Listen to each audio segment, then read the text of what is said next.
The champagne flute slipped from Kira Bennett's fingers, and she watched in horror as expensive bubbles soaked into the pristine white carpet of the penthouse suite, the crystal shattering into 1,000 glittering pieces that seemed to mock her clumsiness.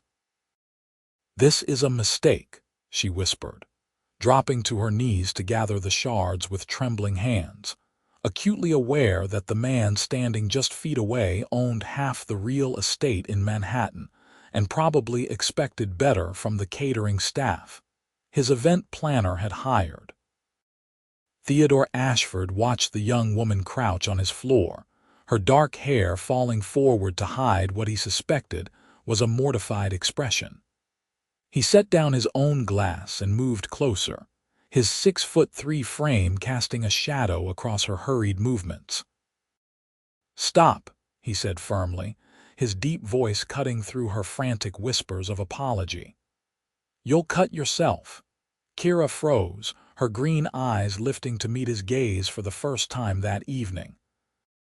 She had been so careful to stay invisible among the crowd of Manhattan's elite, who had filled his penthouse for this charity gala, serving drinks and appetizers while remaining as unobtrusive as possible. Now she knelt before one of the wealthiest men in America, surrounded by the evidence of her failure, feeling heat creep up her neck. "I'm so sorry, Mr. Ashford," she managed, her voice steadier than she felt. "I'll clean this up immediately and replace the carpet if needed. I can work extra hours to cover the cost." Theodore felt something unexpected twist in his chest at her earnest offer.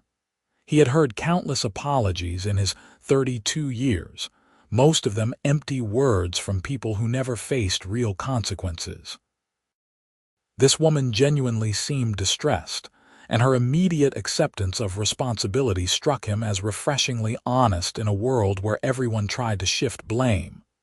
"Stand up," he instructed, offering his hand.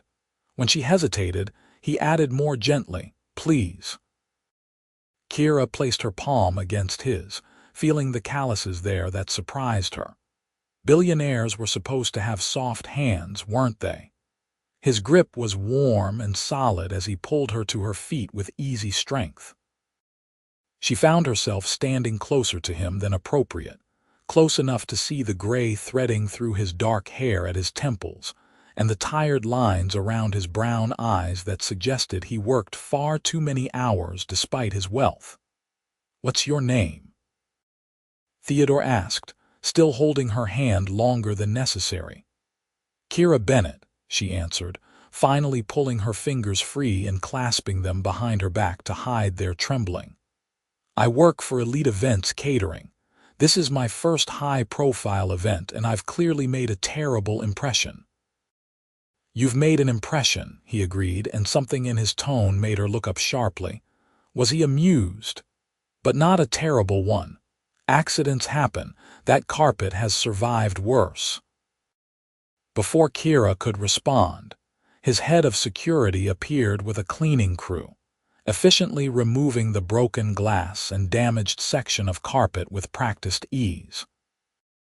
Theodore guided her away from the activity with a hand at the small of her back, the touch sending unexpected electricity through her nervous system. "Have you eaten?" he asked, steering her toward the catering station in his expansive kitchen where silver trays of untouched hors d'oeuvres sat waiting. Kira blinked at the question. "I'm working, Mr. Ashford. I don't think that would be appropriate." "I think I can authorize a break for my own employee," he countered, amusement finally showing in the slight curve of his mouth. "Technically, I'm paying for this entire event, which means you're working for me tonight. So if I say take a break and eat something, that's a direct order from your temporary employer." She couldn't help the small laugh that escaped. "That's a very convoluted chain of command, Mr. Ashford." "Theodore," he corrected, filling a plate with various appetizers and handing it to her. "And I made my first billion through convoluted business structures, so I'm comfortable with complexity." Kira accepted the plate, her stomach choosing that moment to remind her that she had been too nervous to eat before her shift. She selected a mushroom tartlet and took a small bite, trying not to moan at the burst of flavor. "This is incredible. I helped prepare these earlier, but tasting them is completely different." Theodore leaned against the marble counter, watching her with undisguised interest. "You're a chef." "Culinary school student," she clarified, selecting a piece of prosciutto-wrapped asparagus. "I'm in my final year at the Institute of Culinary Excellence. I work catering events to help pay tuition and gain experience. The dream is to eventually open my own restaurant, but that's a long way off." "Why?" Theodore asked, genuinely curious. He had built his empire in commercial real estate by identifying underutilized properties and transforming them into profitable ventures. Success came from vision and execution, not waiting for permission. Kira set down her plate, her expression turning serious. "Because restaurants fail at an alarming rate, and I need actual capital to secure a location, hire staff, and sustain operations until we turn a profit. I'm 24 years old with student loans and about $3,000 in savings. Opening a restaurant requires at least $250,000 as a starting point, and that's being conservative. So yes, it's a long way off." Theodore absorbed her words, impressed by her realistic assessment rather than naive optimism. "What kind of restaurant?" "Modern American with classical French techniques," she answered immediately, her eyes lighting up with passion. "Seasonal menus that change based on what's available from local farms. Nothing too pretentious, but elevated comfort food that makes people feel like they're experiencing something special without being intimidated by the menu." "That sounds exactly like something Manhattan needs," Theodore observed. "Most restaurants here fall into two categories: aggressively casual or painfully exclusive. There's a gap in the market for approachable excellence."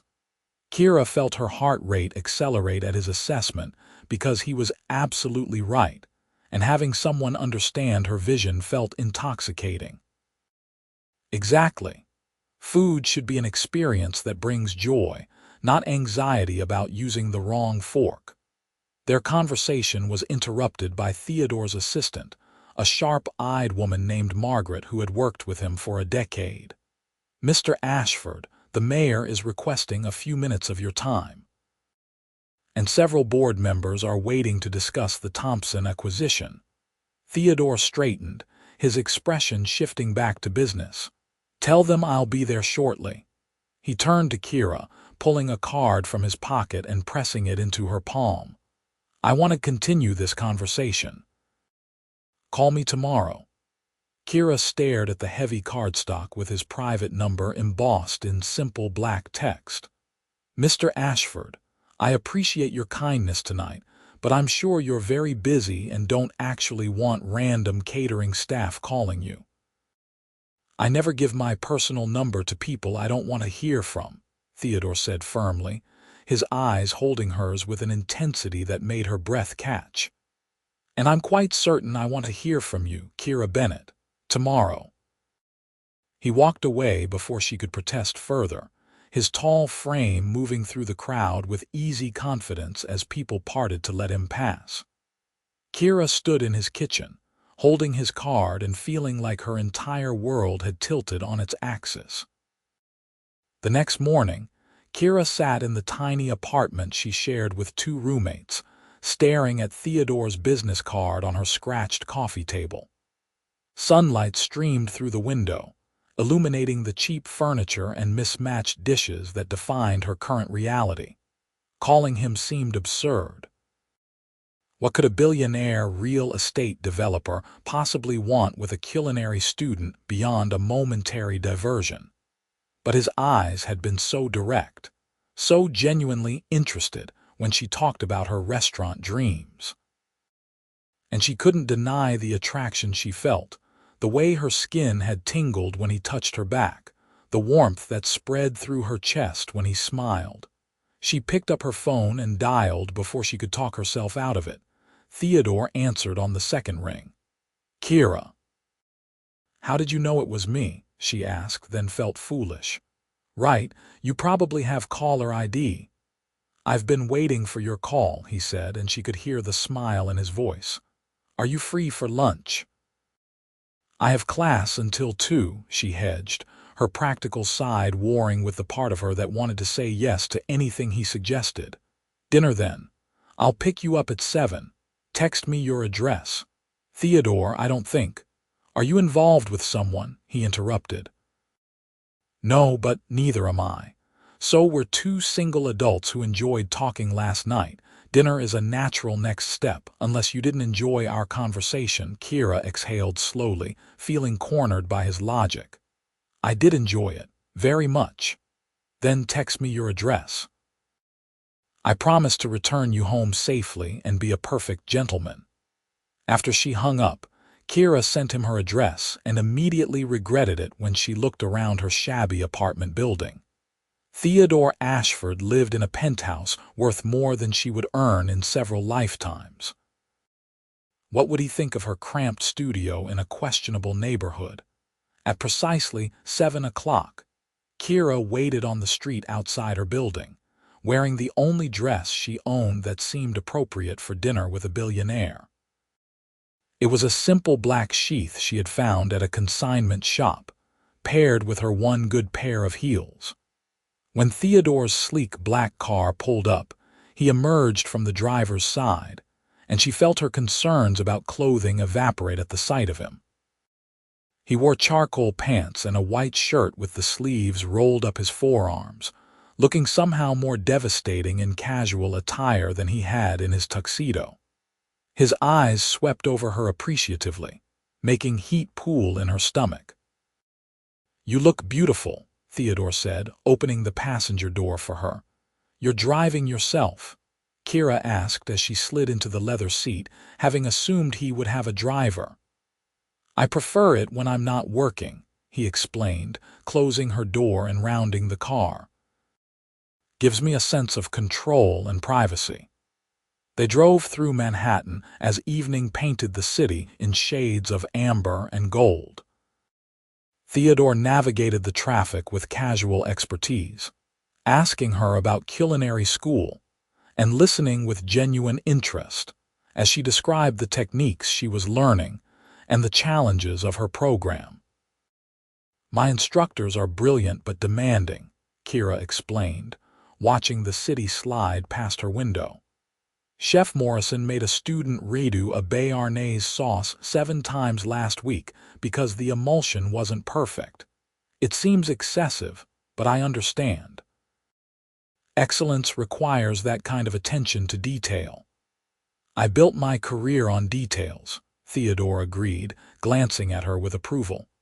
"Most people want shortcuts, but lasting success comes from doing things right, even when it's harder." He pulled up to a small Italian restaurant in Brooklyn, the kind of place with no sign and a perpetual waiting list. Kira recognized it immediately as one of the most exclusive dining experiences in the city, where reservations were impossible to secure. "How did you get us in here?" she breathed as he opened her door. "I know the owner," Theodore said simply, which probably meant he had invested in the restaurant or owned the building. The maitre d' greeted him by name and led them to a private corner table where candlelight flickered against exposed brick walls. The meal was extraordinary. Each course arrived as a small masterpiece, and Kira found herself analyzing the techniques and flavors while also simply enjoying the experience. Theodore watched her reactions with obvious pleasure, and they fell into easy conversation that ranged from food to architecture to their childhoods. "My father died when I was 8, Theodore shared over the main course, his expression distant. "Heart attack. He was a construction worker who never made it past 45. My mother worked 3 jobs to keep us afloat. I learned early that security comes from building something that can't be taken away." Kira reached across the table, covering his hand with hers. That must have been terrifying for a child. It was clarifying, Theodore corrected, turning his hand to thread his fingers through hers. I knew I would never let my family struggle like that again. I worked construction through high school, saved every penny and used it to buy my first property at 22. It was a disaster of a building in a terrible neighborhood, but I saw potential. Fixed it up, rented it out, and used the profits to buy the next one. 10 years later, I owned a portfolio worth several $100 million. And now, Kira asked softly, now I'm worth more money than I could spend in several lifetimes, and I still work 80-hour weeks because I don't know how to stop. He laughed without humor. My therapist says I'm trying to outrun that 8-year-old boy who felt helpless. Are you? Kira asked gently. Theodore studied their joined hands, his thumb stroking across her knuckles. Probably. But meeting you last night reminded me that there are things worth slowing down for. The intensity in his eyes made Kira's breath catch. You don't know me, Theodore. We've spent maybe 3 hours together. I know you're brilliant and ambitious and honest. I know you turn the simplest conversation about food into poetry. I know that when I'm with you, I'm not thinking about quarterly reports or acquisition strategies. I'm just present. He lifted her hand to his lips, pressing a kiss to her palm that sent shivers down her spine. That's significant, Kira. They lingered over dessert, neither wanting the evening to end. Theodore told her about his mother, who had passed away 2 years ago and never got to see him achieve the success he had worked so hard to build. Kira shared stories of growing up in a small town in Pennsylvania with parents who thought her culinary dreams were impractical but supported her anyway. They wanted me to be a teacher or a nurse, Kira admitted.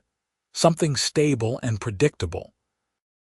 They nearly had heart attacks when I told them I was moving to New York to attend culinary school. They still don't really understand why I'm doing this. You need them to understand, Theodore asked. No, Kira said after a moment's consideration, but it would be nice. They love me, they just can't see what I see. Then show them, Theodore suggested. Build your restaurant and prove that your vision was worth pursuing. The drive back to her apartment felt too short. Theodore walked her to her building's entrance, his hand warm against the small of her back. Under the flickering streetlight, he cupped her face in his palms, his touch gentle despite his size. I want to see you again, he said, his voice rough. Tomorrow, if possible. Kira's heart hammered against her ribs. I have class and then a shift at another catering event. Then the day after. Or I could bring you coffee between classes, or meet you after your shift. Theodore smiled at her startled expression. I'm not playing games, Kira. I'm 32 years old and I've dated enough to know when something matters. This matters. You're moving very fast, Kira whispered, even as she leaned into his touch. I built an empire by recognizing opportunities and acting decisively, Theodore murmured, lowering his head until his lips were a breath away from hers. You're the best opportunity I've seen in years. He kissed her then, slow and deep, and Kira felt the world fall away. His mouth was warm and sure, tasting of espresso and promise. She rose on her toes, wrapping her arms around his neck as he pulled her closer. And for those suspended moments, nothing existed except the two of them and the electricity arcing between their bodies. When they finally broke apart, both breathing hard, Theodore rested his forehead against hers. The day after tomorrow. Dinner again, or lunch or breakfast, whatever fits your schedule. Breakfast, Kira heard herself say. I'm free Wednesday morning. Over the next 3 weeks, Kira saw Theodore almost daily. He brought coffee to her between classes, showed up at her catering events to steal moments with her, and took her to restaurants across the city where they talked for hours. He was unlike anyone she had ever dated, focused and intense, but also surprisingly thoughtful and funny. He remembered everything she told him and asked questions that showed genuine interest in her life and dreams. Kira kept waiting for the other shoe to drop, for Theodore to reveal himself as just another wealthy man looking for a diversion.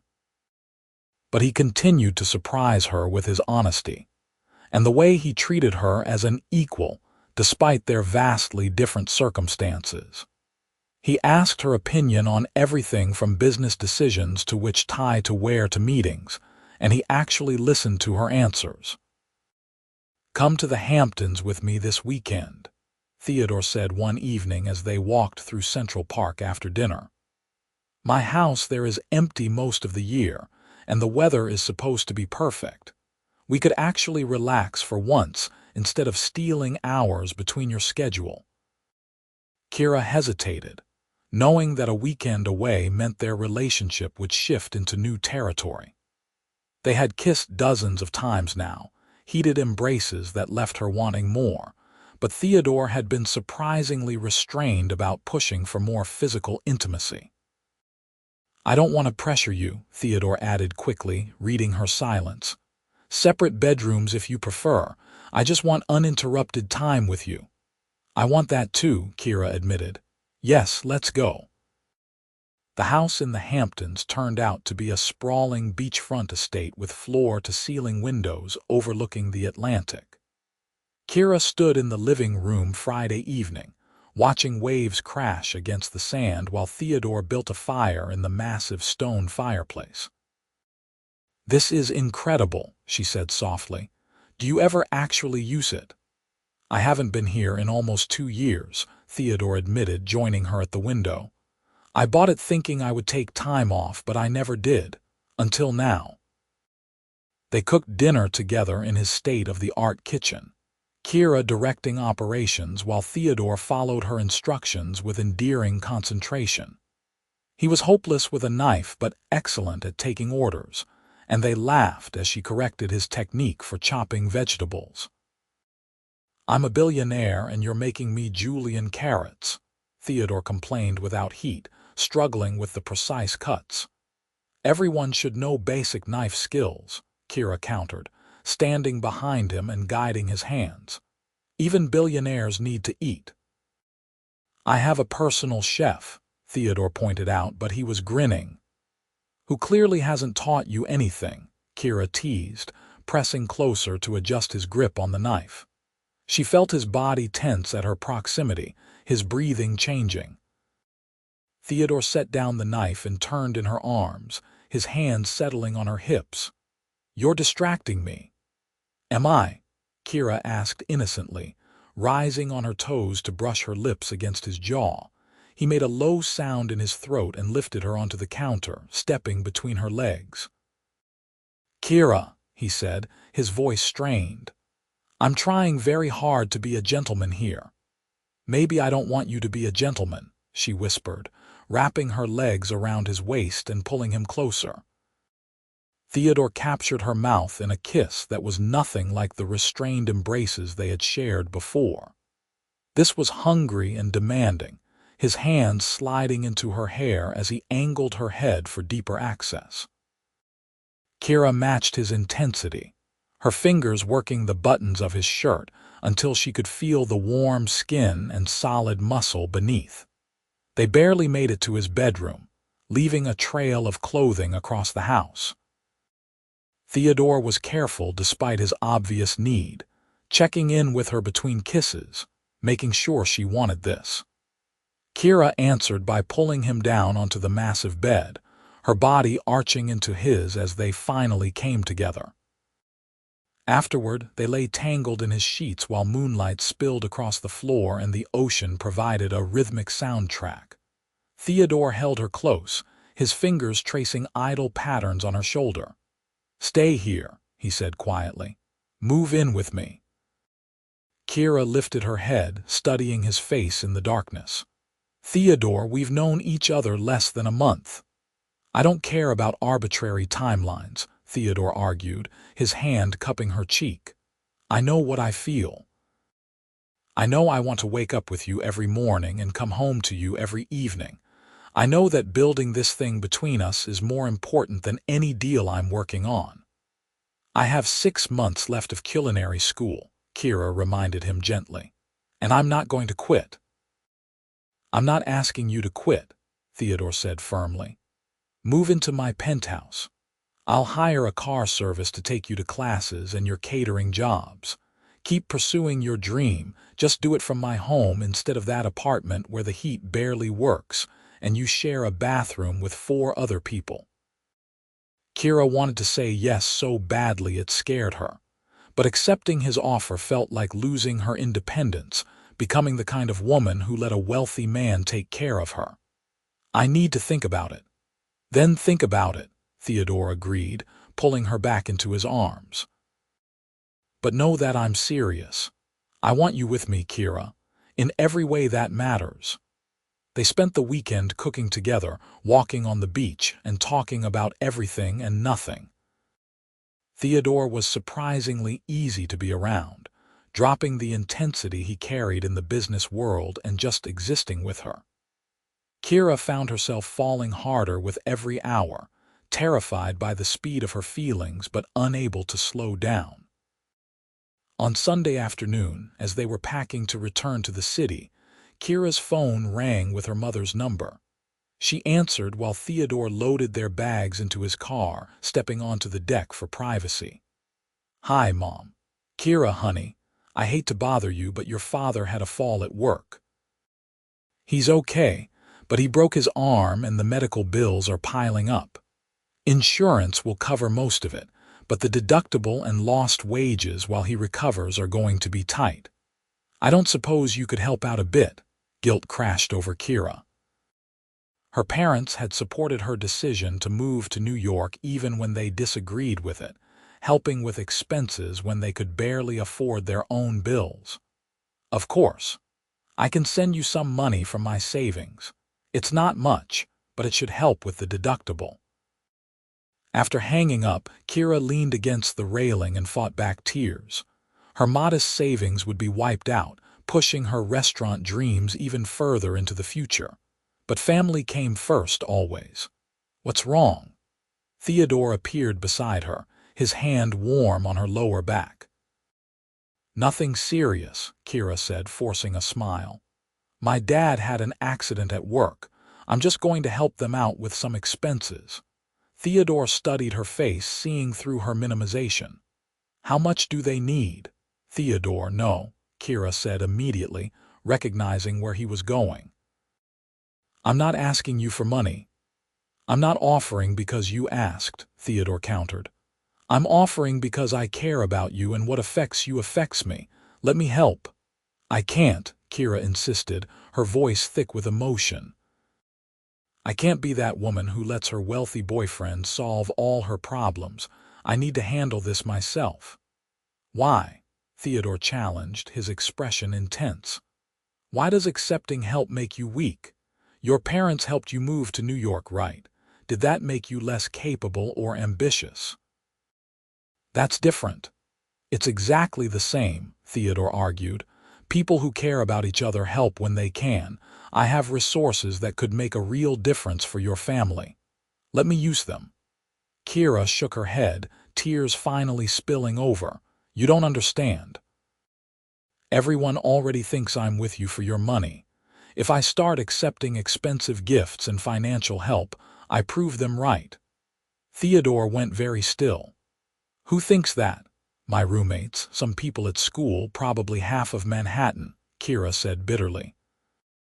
Beautiful young struggling student lands billionaire boyfriend. It's a pretty obvious story. It's a stupid story told by small-minded people, Theodore said sharply. I pursued you, remember? I gave you my number, I asked you to dinner. And I fell in love with your ambition and passion and brilliant mind, not because you needed rescuing. Kira's breath caught at his casual use of the word love. Theodore, I love you, he said firmly, turning her to face him. I've probably loved you since you knelt on my carpet apologizing for breaking a glass that cost less than the tip I gave the bartender. I love how you light up when you talk about food, and how you challenge me, and how you never let me get away with hiding behind work. I love everything about you, and it has nothing to do with your bank account. I love you too, Kira whispered, the words feeling right and terrifying simultaneously. But Theodore, I need to know I can stand on my own. If I let you fix every problem, how do I know who I am outside of being your girlfriend? Theodore absorbed her words, clearly frustrated but trying to understand. Fine. Handle your parents' medical bills yourself. But Kira, at some point you're going to have to accept that being in a relationship means letting someone care for you. It doesn't make you weak. It makes you loved. The drive back to Manhattan was quiet, both of them processing their first real conflict. When Theodore pulled up to her apartment building, Kira hesitated before getting out. "Thank you for this weekend," she said softly. "It was perfect." "Except for the part where I made you cry," Theodore said ruefully. "Even that part was important," Kira countered.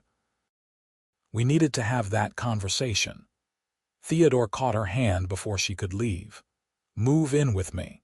Not because I'm trying to control you or solve your problems, but because I want to build a life with you. Keep your independence, keep your savings, keep proving yourself. Just do it from a place where I can see you every day."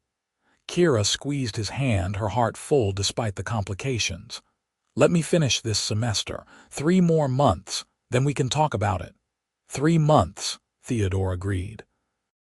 "But I'm still bringing you coffee every morning and taking you to dinner whenever your schedule allows."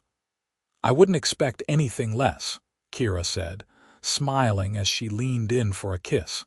The next 3 months were intense. Kira maintained her brutal schedule of classes and catering work, wiring most of her savings to her parents while keeping just enough to survive. Theodore respected her boundaries, but made his presence felt, showing up to support her in ways that didn't involve money. He attended her final cooking practicum, sitting in the observation area with a dozen parents and friends, and his face when she presented her completed 5-course meal made her heart soar. "You were extraordinary," Theodore said afterward, pulling her into his arms despite her chef's whites and the grease stains she knew she had accumulated. "Watching you command that kitchen was like watching an artist create something beautiful." Kira graduated with honors in late spring, and Theodore hosted a small celebration at his penthouse with her roommates and a few classmates she had become close with. He was charming and warm, asking questions about everyone's plans and making them feel comfortable in his intimidating home. By the end of the evening, even her most skeptical roommate admitted that Theodore seemed genuinely devoted. "Okay, I was wrong about him," Sarah confessed as they helped clean up. "He looks at you like you hung the moon. That's not a rich guy slumming with a pretty girl. That's a man in love." After everyone left, Kira found Theodore on his balcony overlooking the city lights. She wrapped her arms around him from behind, resting her cheek against his back. "I'll move in with you," she said quietly, "if the offer still stands." Theodore turned in her embrace, his hands framing her face. "It stands. It will always stand. But what changed your mind?" "I realized you were right," Kira admitted. "About letting people who love you help. My parents sent me money for graduation even though they could barely afford it, and I accepted because I understood it was about love, not obligation. You offering to share your home is the same thing. It's not about control or solving my problems. It's about wanting to be together." "Exactly," Theodore said, kissing her softly. "Though I have one more thing to discuss, and you're not going to like it initially." Kira raised an eyebrow. "That's not an encouraging start." Theodore pulled a folder from inside and handed it to her. "I found a property. It's in Soho, ground floor with kitchen access and enough space for about 45 seats. The current leaseholder is moving to Los Angeles and wants out early. It's perfect for your restaurant. Kira opened the folder, her heart pounding as she reviewed the details. It was perfect, exactly what she had envisioned down to the exposed brick and the vintage fixtures. Then she saw the lease terms and her stomach dropped. Theodore, I can't afford this. Even with working multiple jobs, I couldn't cover the first month's rent and security deposit, let alone build out costs and equipment. Which is why I'm offering you a business loan, Theodore said calmly. Standard interest rate, repayment terms based on reasonable projections for a new restaurant. I had my finance team draw up a proper contract. This isn't charity or a gift. It's an investment in a business I believe will succeed. Kira stared at him, emotions warring inside her. This is a huge risk. Most restaurants fail within the first year. Most restaurants aren't run by you, Theodore countered. I've seen you work, Kira. I've tasted your food and watched you plan and execute under pressure. I know talent and drive when I see them, and I've built my fortune on making smart investments. This is a smart investment. What if I fail? Kira whispered. What if I lose your money and ruin everything between us? Then you'll have tried, Theodore said firmly. And we'll figure out the money situation, because I didn't fall in love with you for your business acumen, though that's certainly part of your appeal. I fell in love with you because you're passionate and brave and brilliant.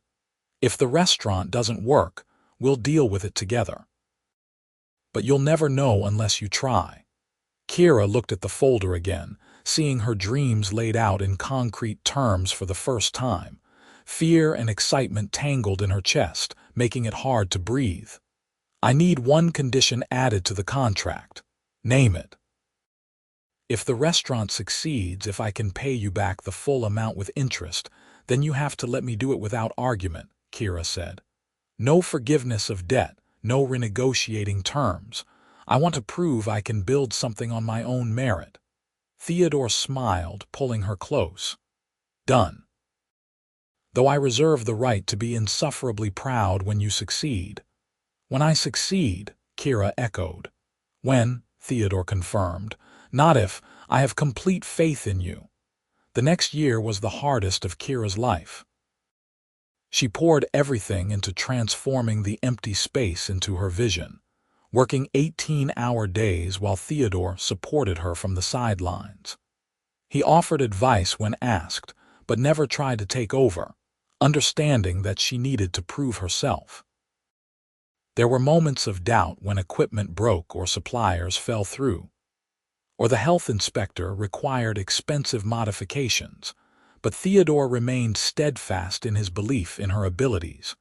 Bennett's opened on a rainy Tuesday evening with a soft launch for friends and family. Kira stood in her kitchen, her heart pounding as the first orders came in. Her small team moved with practiced efficiency, executing the seasonal menu she had spent months perfecting. In the dining room, Theodore sat at a corner table with her parents, who had driven up from Pennsylvania for the opening. She's really doing it, her mother said, tears in her eyes as she watched servers deliver beautifully plated dishes. Our baby girl is really doing it. She is, Theodore agreed, unable to keep the pride from his voice. And she's going to be extraordinary. Within 3 months, Bennett's had a waiting list. Food critics praised the innovative menu and warm atmosphere, and social media buzzed with photos of Kira's signature dishes. She was exhausted and exhilarated, watching her dream take solid form. On their 1-year anniversary, Theodore took Kira back to the Italian restaurant in Brooklyn where they had their first date. She was tired from a long day at Bennett's, but happy in the bone-deep way that came from doing work she loved. I have something for you, Theodore said as dessert arrived, sliding a small box across the table. Kira opened it to find a key on a simple chain. What's this? The deed to your restaurant space, Theodore said calmly. I bought the building 6 months ago. Consider it an anniversary gift. Kira's hands started shaking. Theodore, that's a multi-million-dollar property. I can't accept that. You can and you will, Theodore said firmly. I'm not giving you the business. You built that with your own talent and hard work. But the building itself is my gift. No more worrying about lease renewals or landlord problems. Bennett's has a permanent home. That's too much, Kira protested, even as tears spilled down her cheeks. It's not enough, Theodore countered, reaching across the table to take her hands. Kira, you've given me something I never thought I would have. You taught me to slow down, to appreciate moments instead of just chasing the next deal. You made me want to build a life, not just an empire. A building is nothing compared to what you've given me. Kira stood, moving around the table to sit in his lap, not caring about the elegant surroundings or the surprised looks from other diners. She kissed him deeply, tasting wine and tears and gratitude. I love you, she whispered against his mouth. Even when you make grand gestures that terrify me. I love you too, Theodore murmured, holding her close. And I have one more gesture planned if you're ready. He shifted her in his lap, reaching into his pocket to pull out another box. This one was velvet and unmistakably ring-sized. Kira's breath caught as he opened it to reveal a stunning emerald-cut diamond in a platinum setting. Marry me, Theodore said simply. Build a life with me. Let me be your partner in everything, from the restaurant to whatever comes next. I'm not promising it will be easy or simple, but I'm promising to love you and support you and challenge you for the rest of our lives. Yes, Kira said without hesitation, offering her shaking hand. Yes to all of it. Theodore slid the ring onto her finger, his eyes bright with emotion. Thank you for taking a chance on me. Thank you for breaking that glass and staying to argue with me instead of running away. Kira laughed through her tears. Thank you for seeing past the broken glass to something worth keeping. They were married 6 months later in a ceremony that mixed both their worlds. Close friends and family gathered at Theodore's house in the Hamptons, the same place where they had first confessed their feelings. Kira wore a simple silk gown that made Theodore's breath catch when she walked toward him across the sand, and he stood there in his tuxedo with tears streaming down his face as he watched the woman he loved become his wife. You're crying, Kira whispered as they exchanged rings, her own eyes wet. I'm happy, Theodore said roughly. Happier than I ever thought possible. During their reception, as they danced under string lights with the ocean as their backdrop, Kira thought about that night a year and a half ago when she had dropped the champagne glass and whispered that it was a mistake. She had been so wrong. Meeting Theodore, letting herself fall in love with him, building a life together had been the opposite of a mistake. It had been the best decision of her life. 2 years later, Bennett's had expanded to a second location and earned its first Michelin star. Kira stood in her kitchen, directing operations with the confidence of someone who had proven themselves beyond doubt. She had paid back Theodore's loan in full, insisting on every penny of interest despite his protests. Her dream was now a reality, built on her own merit with the support of someone who believed in her completely. Theodore arrived just before closing, as he often did when his schedule allowed. He sat at the bar watching Kira work, still finding her as mesmerizing as the first night he saw her moving through a crowd with champagne flutes. When she finally joined him after the last customer left, she was tired but glowing with satisfaction. Good night, he asked, pulling her close. Great night, Kira confirmed, leaning into his solid warmth. Table 12 sent back their compliments 3 times, and a food blogger posted photos that are already viral. I'm proud of you, Theodore said, kissing the top of her head, though I have news that might disrupt your schedule. Kira pulled back to look at him, noting the barely contained excitement in his expression. "What kind of news?" "The kind that comes with diapers and sleepless nights," Theodore said, his hand moving to rest against her stomach. "If the test you took this morning is accurate." Kira had forgotten she left the pregnancy test on the bathroom counter, having been too shocked by the positive result to hide it properly. "You saw that?" "I did. Are you happy?" Theodore asked, suddenly vulnerable despite his size and power. "Terrified and ecstatic," Kira admitted. "We didn't plan this. I'm in the middle of expansion plans and you're working on that Boston development deal." "Life rarely waits for convenient timing," Theodore observed, "but we'll figure it out. We always do." Kira placed her hand over his where it rested against her stomach, imagining the future they were creating. "A baby. We're going to have a baby."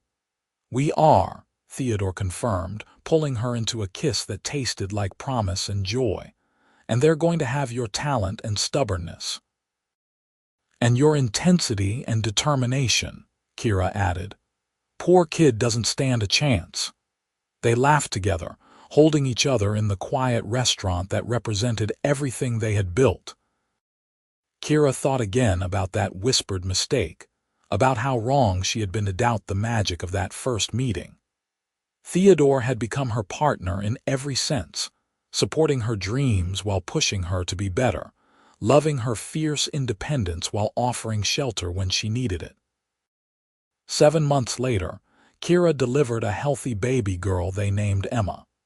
Theodore held his daughter with shaking hands, his tough businessman exterior cracking completely as he stared at the tiny person they had created.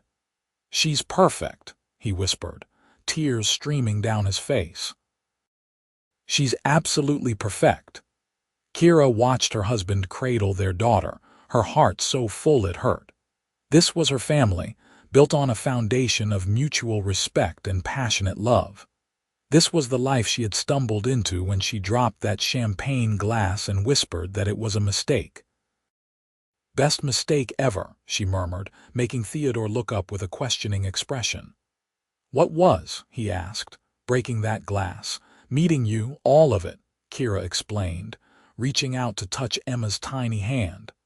"I thought it was a disaster, but it was actually the beginning of everything good." Theodore leaned over to kiss her, careful not to disturb the baby sleeping between them. "Not a mistake. Destiny." "I don't believe in destiny," Kira countered with a tired smile. "Neither did I," Theodore admitted, "until I met a woman who broke my glass and captured my heart in the same moment. Now I believe that some things are meant to be, even when they start with champagne stains and apologies." 3 years later, Kira stood in her flagship restaurant during a private celebration. Bennett's had just earned its second Michelin star, and the dining room was filled with everyone who had supported her journey. Her parents sat at a large table with Theodore's mother's closest friends, proudly telling anyone who would listen about their brilliant daughter. Theodore held Emma, now a rambunctious 3-year-old who had inherited her mother's passion for food and her father's determination. "Speech," someone called out, and the room fell quiet. Kira took Theodore's offered hand, drawing strength from his solid presence beside her.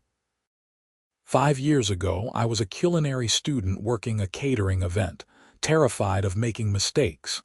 I dropped a champagne glass in front of one of the most successful men in Manhattan, and I thought my life was over."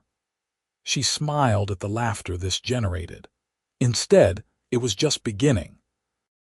Theodore saw past my clumsiness to the person I wanted to become, and he gave me the space and support to build something I'm incredibly proud of. But more than that, he gave me a partnership built on respect and love, and the understanding that we're better together than we ever could be apart. She turned to face Theodore fully, tears streaming down her face. "You once told me that I was the best opportunity you had seen in years, but you were wrong. You weren't an opportunity. You were a gift, a chance at a life I never imagined could be mine. Thank you for seeing me, for believing in me, and for loving me even when I was too stubborn to accept help.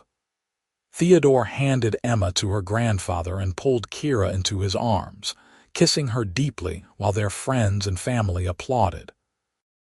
When they broke apart, he rested his forehead against hers, his voice rough with emotion. "Thank you for being brave enough to call me the next day. Thank you for saying yes to dinner, to moving in, to marrying me, to all of it. You're the best decision I ever made." Later that night, after all the guests had left and Emma was asleep in her room, Kira and Theodore stood on their penthouse balcony looking out at the city that had brought them together. The lights of Manhattan sparkled below, full of promise and possibility. No regrets. Theodore asked, his arms wrapped around her from behind. "Not a single one," Kira confirmed, leaning back into his warmth. "Though I still maintain that dropping that glass was mortifying." "It was the best mistake that never was," Theodore murmured against her neck. "Because it brought you into my life and showed me what actually matters."